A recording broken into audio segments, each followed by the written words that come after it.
The tradition continues. Calvary Global to the world 24/7. Tradition continues. Calvary.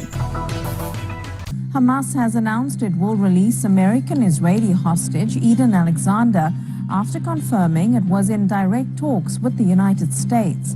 The group says Alexander is being released as part of efforts towards reaching a ceasefire in Gaza and the reopening of aid crossings.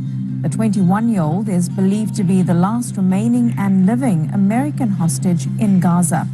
The Palestinian group has been in talks with Washington over the past few days. Israeli airstrikes across Gaza have killed 36 people, a majority of them on Sunday. Children were among those killed, including a 3-week-old, on Sunday as well. On Monday, Israeli forces struck the Al-Mawasi safe zone, as well as a school in Jabalia in the north. Ukraine's President Volodymyr Zelensky has offered to meet his Russian counterpart, Vladimir Putin, in Turkiye on Thursday. Putin had earlier proposed Ukraine and Russia hold direct talks in Istanbul on May 15th, a proposal the US president urged Kiev to accept.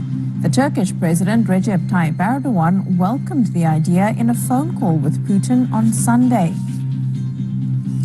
Iran called Sunday's fourth round of nuclear talks with the US difficult but useful, while a US official said Washington was encouraged. Ahead of the talks in Oman, both sides noted progress, but Iran's President Masoud Pezeshkian rejected the idea of fully dismantling his country's nuclear facilities.